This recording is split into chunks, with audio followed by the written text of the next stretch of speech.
বৈকুণ্ঠপুরে এখন এমন পরিস্থিতি যে কোনো মুহূর্তে নীলুর যাবতীয় পরিকল্পনার কথা ডাইনি জেনে ফেলতে পারে। কিন্তু এসবের থেকে অজ্ঞাত নীলু এটাই শুধু ভাবছিল যে কিভাবে আয়নাটা ডাইনির ঘর থেকে অদৃশ্য হয়ে গেল। তখনই প্রীতম তার কাছে এসে বলল, নীলু, আমাদের এখন বেরোতে হবে, চলো, নইলে দেরি হয়ে যাবে। নীলু উত্তর দিল, কিন্তু প্রীতম, সেই আয়নাটা, সেটা আবার যদি জুড়ে গিয়ে থাকে তবে? প্রীতম তাকে বুঝিয়ে বলল, এখন আর এইসব ভাবার সময় নেই, আমাদের যে কোনো অবস্থায় আগামীকাল সন্ধ্যের ভিতর মায়া ডাইনিকে জীবিত করতেই হবে। সময় আর বেশি নেই, আর এখনো আমরা জানি না মায়া ডাইনির দেহটা ঠিক কোথায় দফন করা হয়েছিল। নীলু একটু ভেবে নিয়ে বলল, তুমি ঠিক বলেছ। আচ্ছা, একটা কাজ করো, পুজোর সামগ্রীগুলো এনে গাড়িতে রেখে দাও। প্রীতম নীলুর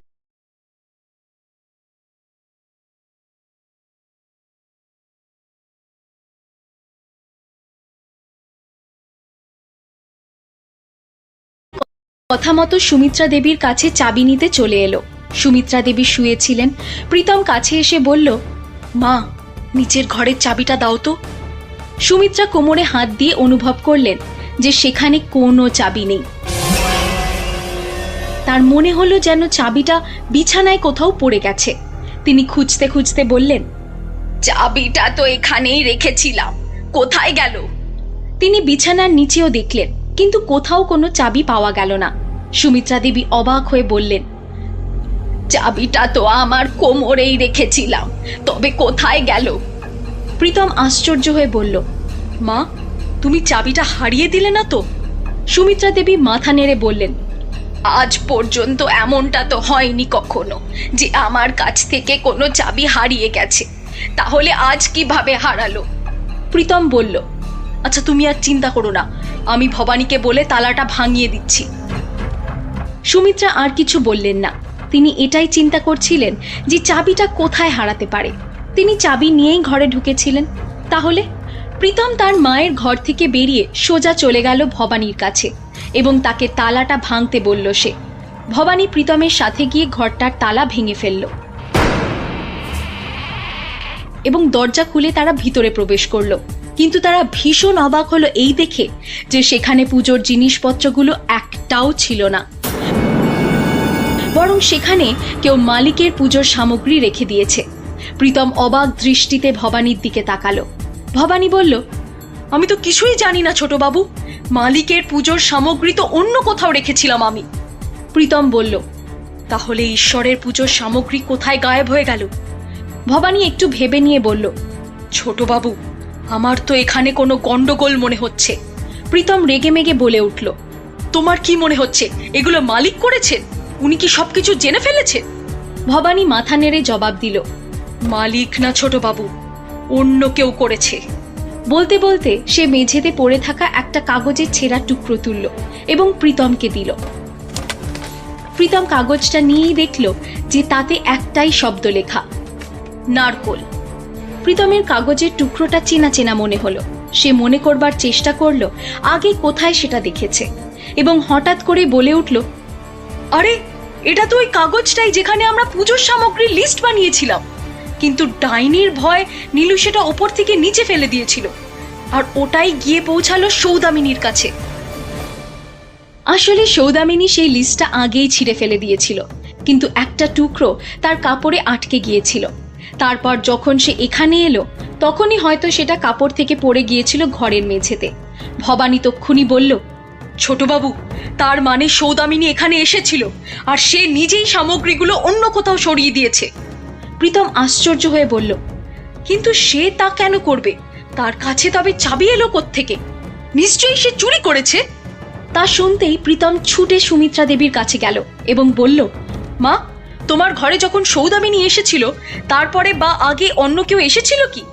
সুমিত্রা দেবী জবাব দিলেন, কই না তো, আমি ঘরে ঢোকার কিছুক্ষণ পরেই সে এসেছিল, তারপরে তো তোমরাই এলে। প্রীতম এইবার চমকে উঠে বলল, এবার বুঝতে পারছি সৌদামিনী তোমার ঘরে কেন এসেছিল। সে তোমার কাছ থেকে গুপ্ত ঘরের চাবি চুরি করতে এসেছিল, আর সে সফলও হয়েছে। সুমিত্রা দেবী অবাক হয়ে জিজ্ঞেস করলেন, কি হয়েছে সেটা বলো। সৌদামিনী ঈশ্বর পুজোর সব সামগ্রী কোথাও সরিয়ে দিয়েছে। আমরা তবে কি নিয়ে যাব সেখানে? তার কথা শুনে সুমিত্রা দেবী কপালে দুশ্চিন্তার রেখা ফুটে উঠল। তিনি রেগে গিয়ে বললেন, আমি এই মেয়েটাকে বাড়িতে এই জন্য থাকতে দিয়েছিলাম যাতে সে নিজেকে একা মনে না করে, কিন্তু সে তো আমাকেও একা করে দেবে মনে হচ্ছে। মা, এখন কি করি বলো তো? মায়া ডাইনিকে কিভাবে জীবিত করব তবে? সুমিত্রা দেবী একটু ভেবে নিয়ে বললেন, একটা উপায় আছে। মরুভূমি থেকে দক্ষিণে 5 থেকে 6 কিলোমিটার গেলে তুমি নারকেল গাছ পেয়ে যাবে। পুজোর জন্য সেখান থেকেই নারকেল ভেঙে নিও, আর বাকি কাজ তো নীলু করেই নেবে নিশ্চয়ই। প্রীতম বলল, আচ্ছা ঠিক আছে, তবে আমি যাচ্ছি, কিন্তু তুমি এই সৌদামিনীর কোনো একটা ব্যবস্থা করো। ওকে ধরে রাখা খুব জরুরি, নয়তো পুরো প্ল্যানটাই নষ্ট হয়ে যাবে। সুমিত্রা জবাব দিলেন, তুমি যাও আর ভবানীকে এখানে পাঠিয়ে দাও। প্রীতম সেখান থেকে সোজা নিচে নামলো, যেখানে নীলু তার অপেক্ষা করছিল। সে বলল, পুজোর সামগ্রীগুলো কোথায়? প্রায় মাঝরাত হয়ে গেছে। প্রীতম গাড়ি স্টার্ট করতে করতে বলল, চলো আমি বলছি। গাড়ি স্টার্ট করে রাজবাড়ির বাইরে চলে গেল তারা। অন্ধকার পার করে তাদের গাড়ি দ্রুত গতিতে এগিয়ে যাচ্ছিল। নীলু জিজ্ঞেস করল, এবার কি বলবে তুমি, কি হয়েছে? তার উত্তরে প্রীতম সমস্ত ঘটনা নীলুকে বিস্তারিত বলল। নীলু তা শুনে রাগ করে বলল, আমি জানতাম সৌদামিনীকে দেখে যেরকম লাগে সে তা নয়। সে আমাদের প্ল্যানটাই বরবাদ করে দিল। আমি ওকে ছাড়বো না। প্রীতম, গাড়ি থামাও তুমি। প্রীতম বলল, আমাদের প্ল্যান পুরোপুরি নষ্ট হয়নি নীলু। মা বললেন শুধুমাত্র নারকেলের সাহায্যেও আমরা পুজোটা সেরে ফেলতে পারি। নীলু চেঁচিয়ে উঠল, মানে কিভাবে সম্ভব তা? তুমি কখনো পুজো করেছো জীবনে? প্রীতম বলল, নীলু তুমি মনে করো তোমাকে তোমার বালিকা দেবী কি বলেছিল মনে করো? তিনি তো পুজোর জন্য কি কি দরকার সেগুলো তো কিছুই বলেননি, তাই না? শুধুমাত্র তোমায় ঈশ্বরের পুজো করতে বলেছিলেন, আর সেটা আমরা যে করেই হোক করব। নীলু বলল, আমার ভয় লাগছে প্রীতম, আমাদের সমস্ত পরিকল্পনাটা যেন নষ্ট না হয়ে যায়। একদিকে ডাইনির আয়না, অন্যদিকে সৌদামিনীর ষড়যন্ত্র। আমাদের সেখানে পৌঁছানোর আগেই যদি... প্রীতম তাকে বাধা দিয়ে বলল, তুমি বেশি কিছু ভেবো না, আমাদের পরিকল্পনা নষ্ট হবে না, দেখা যাবে। এই বলে সে রাজবাড়ির ভিতরে প্রবেশ করল। উঠোন পেরিয়ে কিছু দূর এগিয়ে যেতেই ডাইনি এবং সৌদামিনীকে একসাথে দেখে সে একেবারে হকচকিয়ে গেল। সেখানকার দৃশ্যটা ছিল বেশ ভয়ানক। ভবানী প্রসাদও দৃঢ় কণ্ঠে বলল, আমি এখানে যখন এসেছি তবে সৌদামিনীকে সঙ্গে নিয়েই যাব। ভবানী প্রসাদ কি পারবে ডাইনির চোখের আড়াল থেকে সৌদামিনীকে নিয়ে যেতে?